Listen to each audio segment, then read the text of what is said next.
found that I've But do you think that it's something that you need to know? The counterpoint techniques to no, make some and crystal works that sound okay? you know what? I don't. I actually think that. I mean, it's one of those things. I'll probably get flack for saying that as well.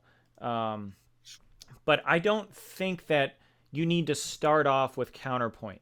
Now, yeah, if you look at like Mozart, right? His father Mhm. started him off on counterpoint real young. His father also was a master of counterpoint and one of the greatest music teachers in Europe at the time, and was able to sit down and teach him these things in a way to where he could, probably whip him with a little stick to keep him going.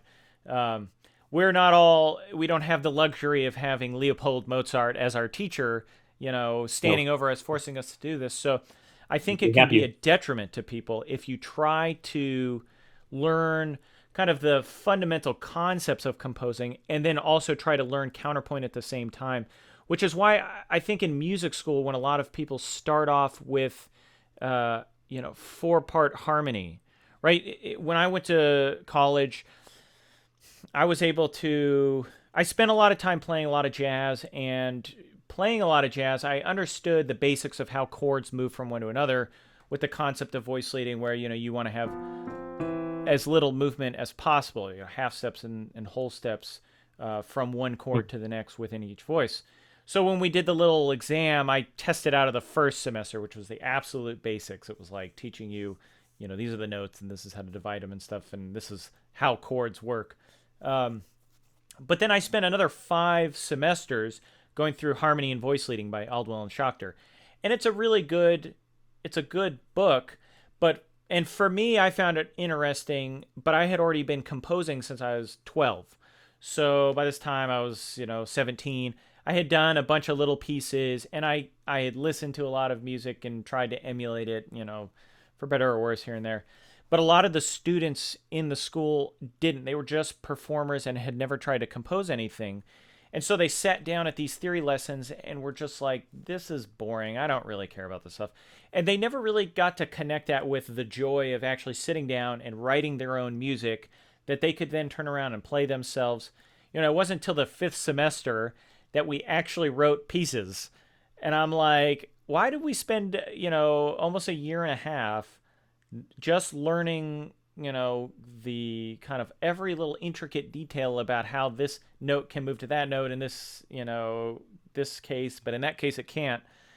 And it was like you just killed all of those other students' desire to learn any more theory. So Yeah. and most of them didn't carry on with much more theory classes. It was all about performance for them. But I imagine if they had taken a fundamentals of composition and they learned from the beginning, it's like, oh, you can take these chords, and as long as you know the notes that are in those chords, you can create a pretty decent little piece, kind of like we do in the academy, and you can build a lot of music that way. Um, and it's not until you really get into, okay, how do I write for 3, 4 instruments, that the counterpoint can really start to become a lot more important to you.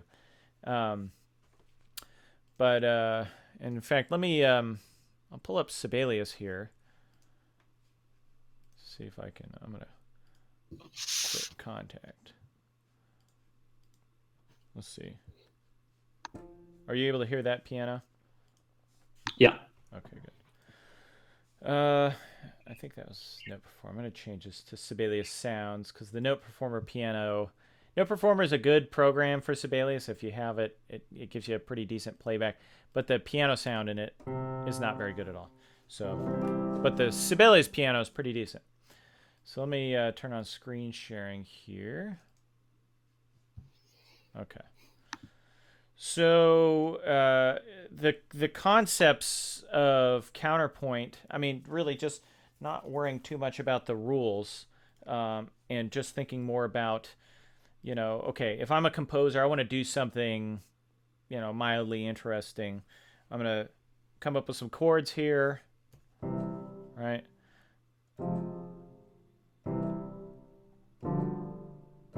Right, nothing crazy there.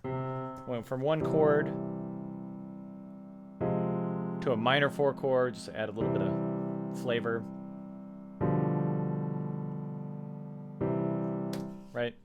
Let me delete all these extra measures. So, you know, we start off when we do a chord tone melodies.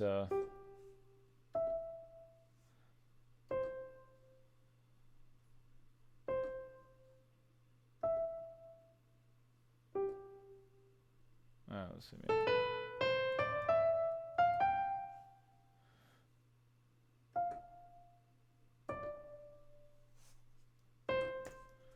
Okay.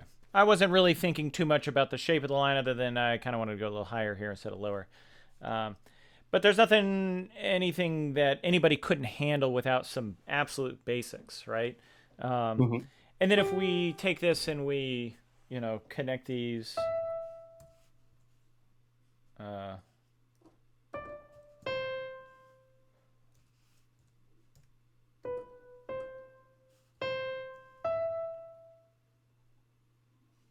let's do this.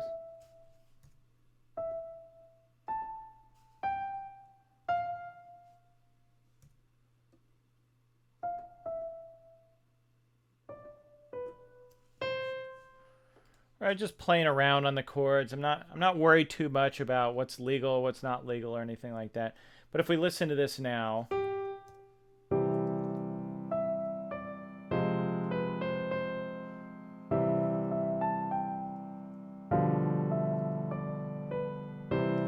right? So now I can kind of listen to that and say, this is kind of boring, and probably this needs to be shortened so that the whole thing is 4 measures instead of 5 measures or whatever. We could do a little bit of that. It's probably not that necessary right now. But just adding this now. I know that's a G sharp, should be A flat.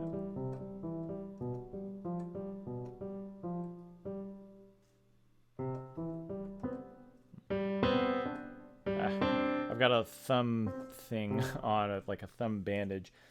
Okay, so if we play this now.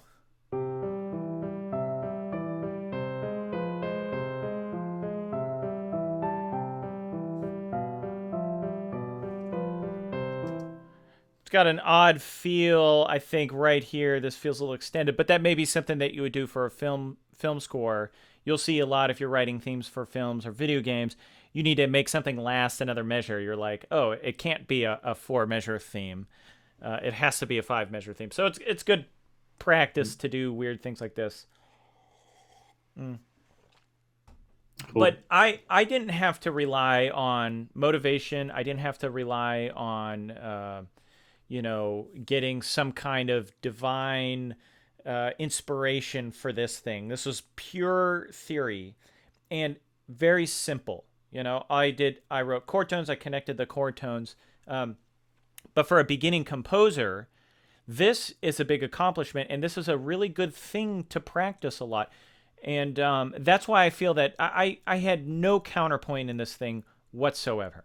I wasn't thinking about how does this line interact with, a line down here, a bass line down here, anything like that. I just threw chords down and I threw a melody down, and the piece works on a basic level, And if I play it myself, right?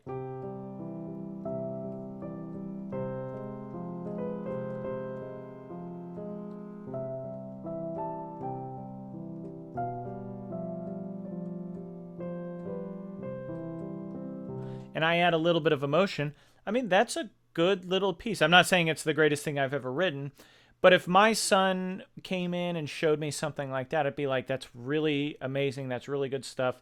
Or if another beginner came in and showed me that, I would say, you're clearly understanding the concepts here. Now, from there, if I want to add a counter melody, right, it doesn't take a whole lot of counterpoint knowledge to be able to add a counter melody here. So let me add another, I'll do this with clarinet. And what I'm going to do is I'm going to throw this up there for a second so we can kind of see the counter melody below. No. So this now becomes the clarinet melody.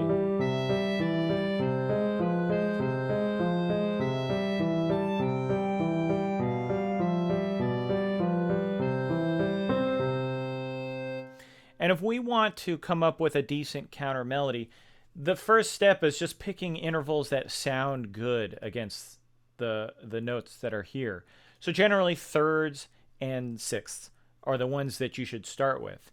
And we may find that we have some problems with spacing, or we have some problems with motion, parallels, and things like that.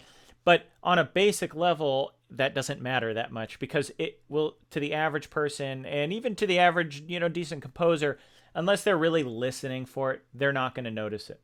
So let's just pick some notes here. Let's say, that's real low. E, right?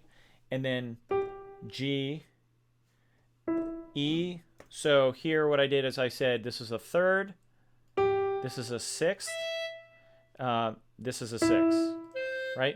I know that those notes are all going to sound good against this melody right here. Because it's a third, because it's a sixth, because it's six, basically because they're imperfect consonances, we're not going to have any problems with parallel motion, right? So if we listen to, in fact, I'll just repeat this note right here so that we maintain that six. If we listen to this now,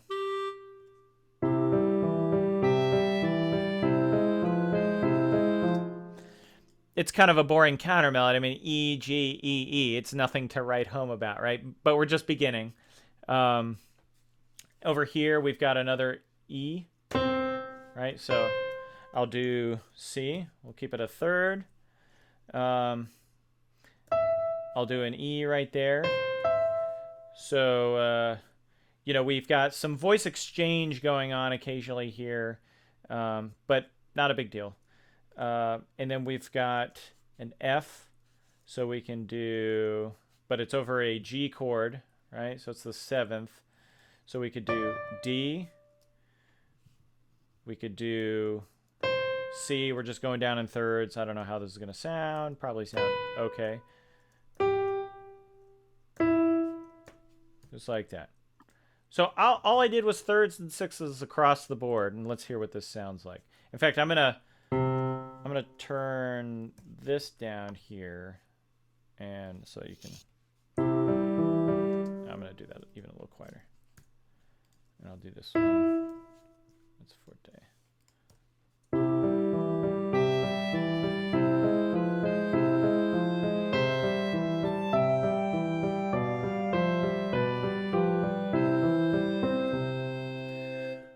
So as a counter melody, and in fact, it may be a little hard here. I'm going to add a second clarinet here so you can hear them both in the same timbre. Take this out of the piano.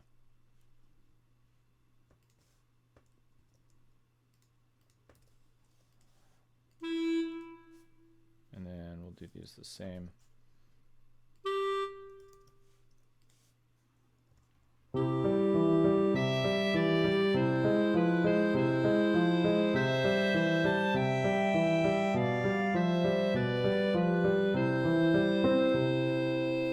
So that works to my ears as a basic counter melody. It's not, it's not a genius counter melody, but pretty much no counterpoint knowledge required, right? All you required from that was knowing what the notes are. In fact, let me change this so that the theory is right. But all you really required from that was to understand what are the notes in the chords themselves, and to know what are the go-to intervals that you can use that are always pretty much going to sound good, and that's imperfect consonances. So thirds and sixths within the key. I didn't change anything to be non-diatonic. So, but now the next stage of counterpoint or non-counterpoint counter melodies, right? So the absolute basics here is if you have motion in one voice, you have rest, or not necessarily rest, but a lack of motion in the other voice, and vice versa. Right, so now if we want to make this sound a little bit more interesting, I'm going to do the same thing that I would do over here with the main melody. I'm just going to connect the chord tones. right? Let's just hear this bar, right? You're feeling Mm. already just a little bit more movement. And you want to have a little bit of mimicking going on. So a little bit of, pulling out motives and seeing how you can transfer that motive. Here we've got a half step down. So we've got, we could make it diatonic, but I think it'll work as a chromatic interval because now we're matching this. I'm not thinking counterpoint so much at this point. I'm just thinking there's motion here, there's rest here, there's rest here, there's motion here. And I'm thinking about similar kinds of movements. So I'm just trying to create a little bit of interest in both lines. So then we'll do something similar over here. So we have ba ba da da, so ba ba, and then maybe we're still in a C chord here. So if we go C, E, D like that, now we've got interesting motion. And in fact, here I'll do this. This will, I think, sound kind of interesting. Oh.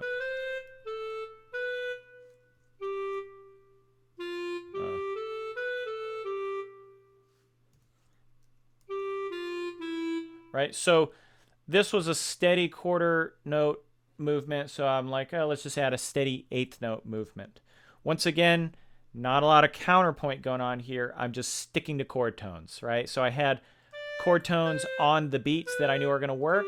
So off the beat, I'm just throwing in what I think is going to work at this point, which are more chord tones, or in this case, like kind of a changing tone around this B here. So let's listen to what this will sound like.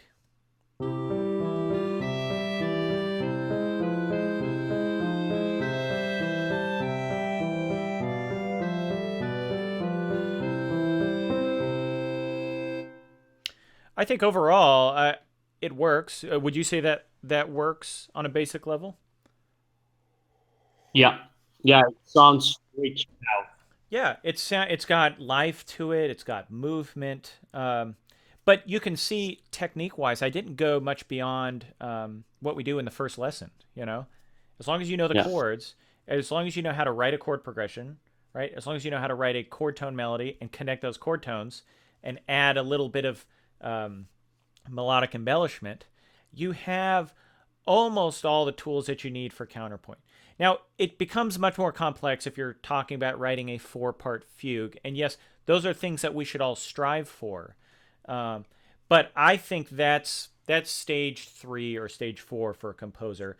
And you can very easily go through the process of composing a full piano sonata and more expansive works without an intimate knowledge of counterpoint, as long as you know these techniques here. So, yeah, so that's what I would say. yeah, Yeah, I want to actually make a counterpoint course that is unique and valuable to the world, and I haven't quite figured out exactly how I'm going to do it yet. So that's kind of why that's not come about. I don't want to just give the rules in video form and have people say, nothing special here. So yeah. That's the thing that you have done now. That's really cool because I think your course about harmony, mm-hmm. it's like when sometimes when I started studying music, I felt like it was a really hard task to Yeah. do. Learn composition, and okay, I will have to be studying for 5 years or 10 years, and sometimes that is a lot of time, Yeah. and that's is what you say, no? That you sometimes with a bit of knowledge you can do a lot of things. Oh No? yeah. There is a lot of myth Yeah. in this Yeah. so okay, you cannot be a Mozart or a Beethoven, but you can do some orchestral works and things like that Yeah. You can without do a a lot, lot and of knowledge. well, and you can be a Mozart or a Beethoven. Now, not to say that we're going to reach their levels. Um, No, no, you at all. know, but they, I think both Mozart and Beethoven had the right brains, the right teachers at the right time in the world. Yeah. You know, so we can learn the same techniques that they learned. We may not get the same experiences that they had, though. I mean, we're not going to have Leopold Mozart. We're not going to be a child traveling around Europe, playing for royalty, meeting the greatest composers and minds of the day, who then Hmm. turn around and teach you, and then you play their music. And Mozart just happened to have a phenomenal memory, so he's able to effectively internalize and memorize this stuff, and a phenomenal ear. You know, Beethoven uh, was very prodigious as a child, amazing piano player. Got to study counterpoint with Haydn. I mean, who gets to study counterpoint with Haydn? Not a lot of people, you know. Now, I reading some biographies, I heard that he wasn't too fond of his counterpoint lessons with Haydn. Nonetheless, he had them. He dedicated his first piano sonata, and first I think 3 piano sonatas, to Haydn. And in fact, I saw it was some article about how it was a little bit. It's kind of marketing tactics, because if you actually look at the cover page to his first piano sonata, Haydn is much bigger than everybody else. Like the text that says Joseph Haydn is larger than all the other text on the page. So we think possibly he was trying to trick people into thinking that it was a Haydn sonata when it was a Beethoven sonata, and people only figured that out after buying it. You know, maybe they didn't read close enough. So Beethoven was a shady figure, although I don't know if he made that choice or if it was the publisher. But so I thought that was kind of funny when I can't remember where I read. I read that I think yesterday or 2 days ago. But you know, we won't have the same experiences that they have. We'll have new experiences. We've got new paradigms to think of, and we've got new ways to think about their music, and they didn't even have the same ways to think about it. You know. So we've got, Hmm. in fact, Michael, a new book came out on Partimenti that I haven't bought yet, and I haven't. It's at the UC Riverside library. In fact, let me stop my screen sharing here. Um, You're going to give us the title? yeah, it's. I added to my wish list here, so let me. My Amazon wish list, which has a lot of music theory in it. Counterpoint and Partimento: Methods of Teaching Composition in Late 18th Century Naples. Let me get that title. One thing that I recommend to everybody, if you are interested in a theory book, I would recommend searching for the title and reading reviews of the book. So if you Google the title, you'll find that Robert Yerdingen, who I interviewed on the podcast, has read and done a review on the book. And a lot of times these reviews are gold mines in terms of cueing your brain on what you should be looking for in the book before you read it. Because a lot of times these books are, not to put us on a lower pedestal than music theorists who write the books. However, a lot of times they have a lot more experience in this world than we do, in terms of understanding of the subjects. And they can get a bit dense in terms of, music theory jargon and history. And they're expecting a certain level of knowledge for the people reading the book. Let's see if I can find... I'm having infinite loop. Yeah. Yeah, are you guys able to see this here? The paper that I pulled up. This Peter is Van. Peter Van Tour, Counterpoint, Partimento. This is that review by Robert Yerdingen, and you go in here and in fact I don't know if this is the full one. Oh yeah, it is. He explains exactly what's going on in the book, and it sounds like a really great book. Basically, this guy, Peter Van Tour, has gone through and really done the first deep cataloging of all of the Partimenti that's out there, and he's put it in a database, although the database doesn't give you... Well, I haven't really dove into it as deep as I should, but it doesn't appear to give you the notation or images of it. Maybe it does, and I just didn't figure it out. But you can search for note patterns, melodic patterns, and and it'll pull up Partimenti that has those patterns. So I think it's going to be kind of a renaissance, if you will, in teaching of counterpoint and how Partimenti interacts with it, because really for the first time there's now a couple major theoretical works on it that allow you to understand it. But either way, the book looks to be really interesting. I read this paper. I recommend reading the paper. So if you just Google the title, you'll be able to read through the paper in a much faster than you could read through the entire book and pull out some meaningful information, whether you want to read it. And you're going in kind of your mind primed for what you should be looking out for. And almost every major theory book that comes out, there is usually a review of it. So if you just go to Google Scholar, if you type in, like Partimenti, or Partimento, Yerdingen, or something like that, you'll start to find articles and reviews of books. Same with Music Theory Online, so mtosmt.org. A lot of reviews are posted there. And in fact, if you go to the different volumes, you'll see they have a section for reviews specifically. So let's see, Song Interpretation in 21st Century Pop Music. Could be interesting. Review of Thomas Christensen, The Work of Music Theory. It could be really interesting. That sounds like an interesting title. I'm seeing names that I recognize here, like Nicholas Cook, so James Hepikoski.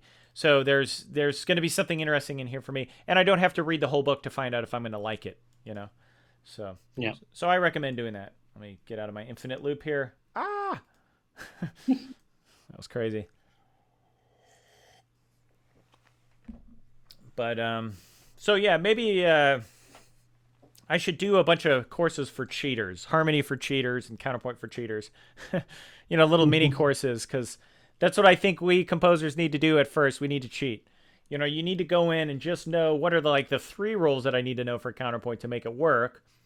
Most of the time, you're not writing, like if you're doing orchestral music, right? You're doing film music, you're probably not writing 3-part counterpoint, with the exception of you're probably writing a melody and a countermelody, and then you also have a bass line and you have chordal pads.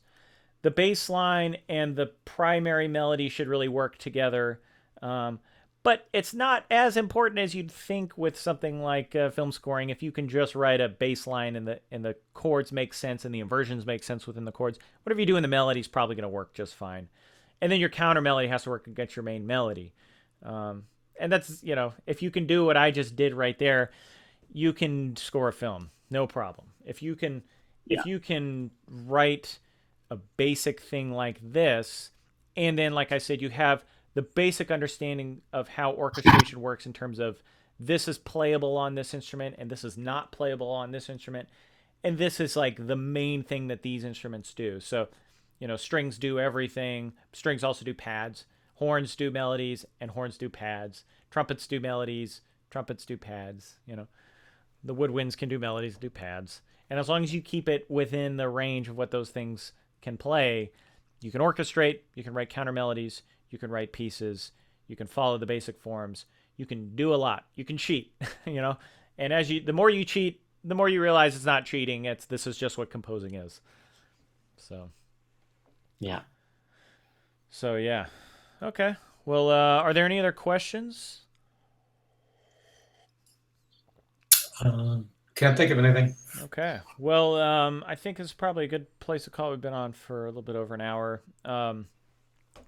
Like I said, there won't be a symposium next week, so I apologize if you just signed up. This is your first one, Gabriel. But we're having the baby. There probably won't be one for 2 weeks because I don't know. It may be a bit early for me to jump on. But expect in your email the form to come through. It's just a little tiny survey about what time works best for you. I want to figure out, the best day, the second best day, and then the best time and maybe an alternate time on each one of those days. And then I'll do some calculations on my side to make sure that time zone wise, everything's jiving up. And then we will try to pick a good time for the symposiums here, or possibly have, one time and then a second time during the month. That's kind of, it picks up everybody else. So, but that'll be coming through. And then, yeah, after things calm down with the baby, I'm sure Michael's chomping at the bit here. We're going to try to do a concert sometime in August. So that'll be exciting. Yeah. Yeah, Cool. that'll be fun. And that'll be for clarinet, cello, and piano. And absolutely, believe me, you can write something like this and it's going to sound amazing when you get live players playing it. So I would say go through the course, figure out how to make these techniques work for you. I'll see, maybe I can put out this down and dirty, the cheater's guide to counterpoint, and see if that's helpful for people. But yeah. So John, yes. can I email you about the coffee cup thing, or you're busy for a while? Yeah, no. Feel free to email Deal with me. I'll put it out there. If you have questions, I'm not turning things off. I'm not turning off my email or anything like that. The Q&A feature on the site seems to be working out, for me at least. If you go to artofcomposing.com/forums, the old forums, I was using this software called BB Press that's more kind of traditional forum style. It just wasn't working. It was like weird the way it would send me notifications, things like that. But the new question and answer forum software that I've got, I think it's working really well. And if you have questions for me that are just general questions, put them there. If they're about composing, put them there, because then as people type, it'll pull up the question, or if somebody has a similar question. So if you start to type in like harmony, it'll pull up if anybody's written a question about harmony. Like I typed in harmony here and it pulled up why 565, 543, and 542. People are confused about figured bass. So now I've answered that question, and somebody could come in here and see why do we have those numbers up there.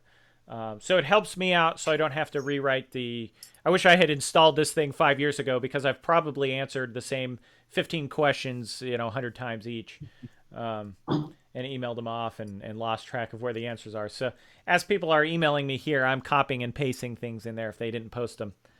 But if you have a question about something that's not composition, yeah, just feel free to email me. If you need, if you need a PNG of the logo, it's on. You can just right click and download it from the site. If you want the Photoshop files, I can send those to you as well. Okay. And yeah, but feel free to express yourself. I'm not going to dictate. I'm curious to see what you come up with, because I can be kind of controlling when it comes to design. So, well, it's a typical process. It's not just the artist. I mean, you're the client. So, yeah. Well, cool. but you're the client. You're the student. So I want to see what you come up with. I think it'll be more interesting than what I come up with. All right. I'm going to be like blue with the logo, So. Okay. Cool. Well, I'll see everybody in a few weeks, and hopefully everything goes well with the baby. And good luck with it. Okay. You. Yeah. John, good luck with your son. Thank you. Oh, daughter. It's a new little girl. Daughter. Okay. Yeah. So we're rounding out the family. Now we've got 2 boys, and we'll have a girl. So sleeping only 2 hours a day. I know. Yeah. Actually, I'll probably get more work done, because I'll pull in we got our little lamb swing. I'll probably, I'll be the one staying up late at night. I'll just pull the lamb swing in the office and turn the lights down and get to work. And if she starts to cry, I'll pick her up. So maybe I'll get more done. Who knows? Okay. Well, Sure. thank you So, for the class, man. Yeah, just for whatever, So yeah. Okay, I'll talk to you later. Bye. See you. Bye. Bye. Bye.